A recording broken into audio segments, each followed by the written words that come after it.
Sir. Thank you, Senator and Chairman of Joint Budget Committee, members of the General Assembly. Thank you for your excitement today about the game being over last night and about the budget hearings today. That's quite a transition. I'm grateful for your attention to this. I've really impressed by the interest, the attention, the details in which you are engaging on the budget discussions, and I'm grateful for that. Last year brought us a lot of good news. Whenever you look at the fact that we had a growing economy and we had job creation in this state, in fact, in 2017, we had the lowest level of unemployment in the history of Arkansas, along with a record number of Arkansans that entered the workforce. And so wage rates are up, Medicaid enrollment is down, and SNAP benefits are the lowest in 9 years.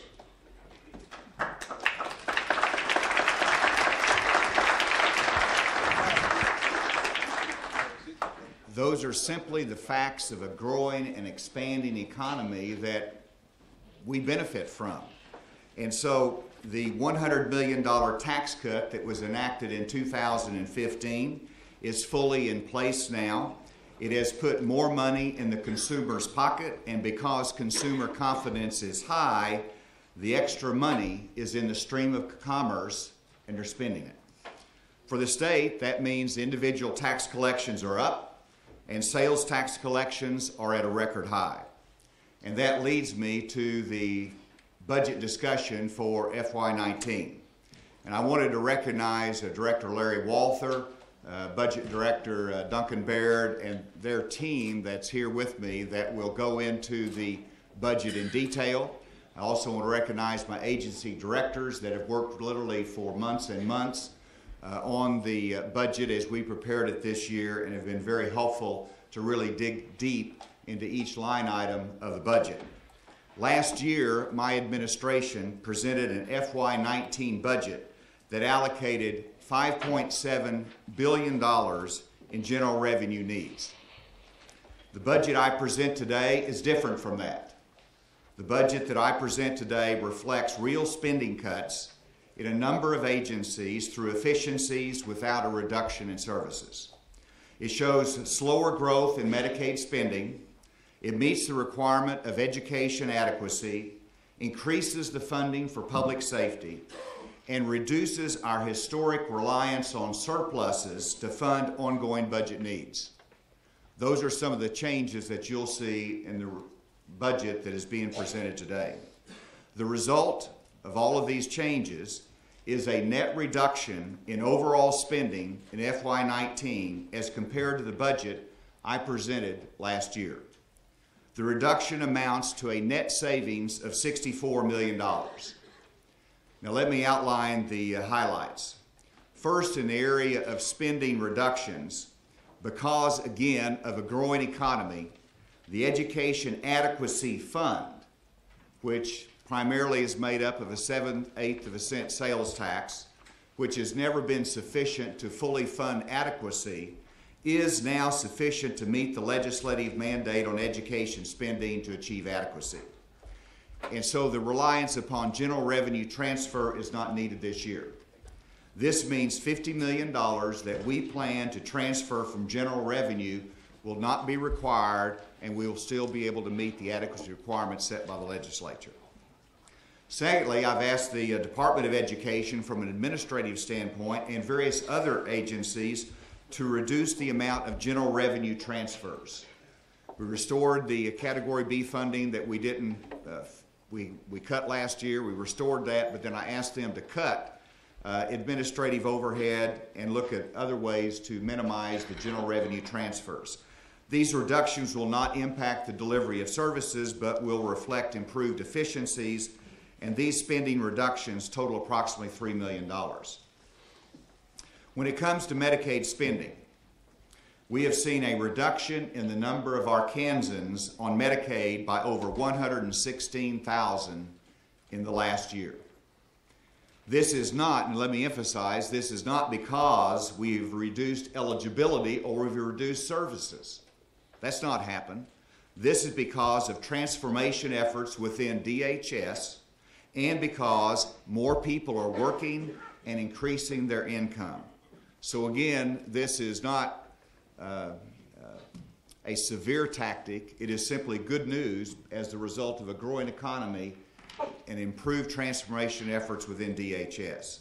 As a result, the budget reflects a reduction in spending of over $55 million compared to the FY19 budget outline presented a year ago. Now, I've asked to be presented on the video screen a chart, if you could refer to this, which shows the national health care expenditure projections according to CMS. The normal growth rate for Medicaid spending is 5.6%. And so our projected budget that we presented a year ago was a slightly less than that. It was 5.58%. Because of the transformation efforts and because of those that 116,000 moved off, the revised Medicaid forecast reflects a 2.1% growth in Medicaid spending. And so I think that is reflective of some very good work that our partners at DHS has done, and again, a growing economy.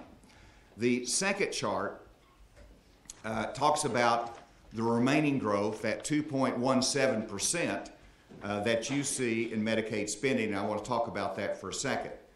That remaining growth is the result of a change in the federal match rate, the elimination of $50 million in one-time funding for Medicaid, and normal cost increases. And so instead of having a $51 million transfer from general revenues, that's replaced with a budget line, part of the budget. And so that's reflected in terms of the growth. And then the Medicaid change because of the FMAP change. This is just simply reflective that our wage rate is going up, and so we're having to carry a little bit higher percent of our share of the Medicaid spending. That's $48.6 million, and then the other is because of the FMAP ship in Arkansas Works, and so that's $142 million increase in Medicaid spending, which is 2.17%, but that is a $55 million saving than what just simply general revenue transfer than what we expected a year ago. That also reflects, what is it, $400 and some million in federal taxpayer savings as well. So let me emphasize a few other areas to note in the budget. There are some areas of spending increases. In the area of public safety, we've added $4 million for county jail reimbursement. When I became governor, we were behind. We had a low compensation rate. We've increased that, and we've got on schedule for reimbursing our counties for when they house state prisoners. But we want to make sure that is fully funded, so we've increased that by $4 million based upon what we anticipate is a county jail backlog. Secondly, funding is in place for the improvement needed to reduce violence in prison. There's some in the budget for that that's part of their normal prison operations, but I wanted to emphasize that that is in place. Thirdly, when it comes to community corrections, you'll see a $1.4 million increase to ensure continued progress with our reentry program and our parole supervision. The funding for the crisis stabilization units is in place. That you approved in the last session, that is in place, and it includes the added funding that I have presented from Rainy Day for an additional crisis stabilization unit. And so in other areas, there is funding in the budget for 65 new child welfare caseworkers. This continues the path of our major responsibility for the children of our state that are subject to abuse or in need of foster care, to make sure we have the caseworkers to respond. We continue to comply with the recommendations of the Paul Vincent report. When it comes to our Arkansas State Police and our public safety, We've put $3 million for Arkansas State Police vehicles, which has, in my experience, been handled by surplus money that has been allocated there. We've made it a line item and part of the state police budget. And then you'll see a $10 million to implement the higher education productivity funding model. I want to thank all of you for your support of that during the last session, creating that new emphasis upon student progression versus simply student enrollment, that holds our institutions more accountable for spending, efficiencies, and emphasizing affordability. Consistent with that, today I'm releasing a letter to the presidents and chancellors of the Arkansas four-year institutions. And this letter asks them to freeze in-state tuition rates in all four-year institutions next year.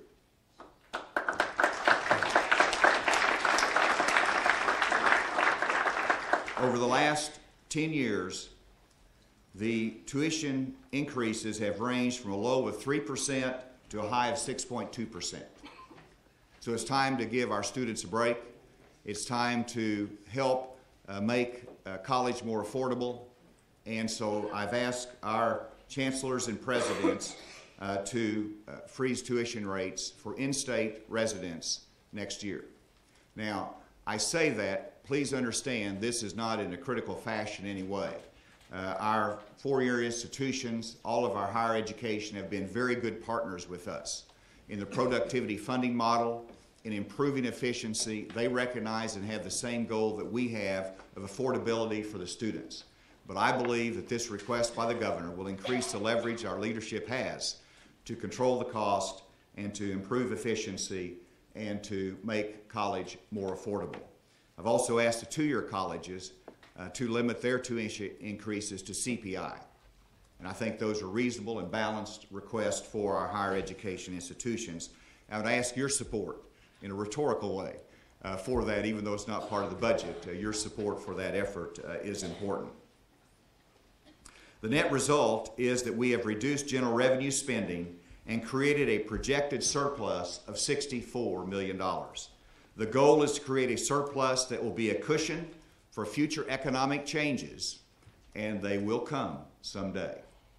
But it will also be the foundation and sets the stage for future tax cuts and increasing the competitiveness of Arkansas tax rates.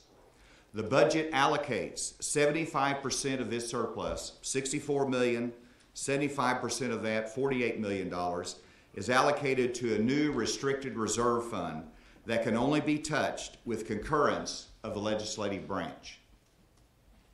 The other 25%, $16 million, is allocated to another important need of our state, and that is for the Highway Transfer Fund, in accordance with the Highway Improvement Plan of 2016 that you passed. And so, according to my calculations, there's well over $20 million that's already set aside that will be flowing pursuant to the Highway Improvement Plan. This adds another $16 million under the budget surplus that's been created. Let me conclude by thanking the General Assembly for creating the long-term reserve fund last year with a beginning balance of $100 million.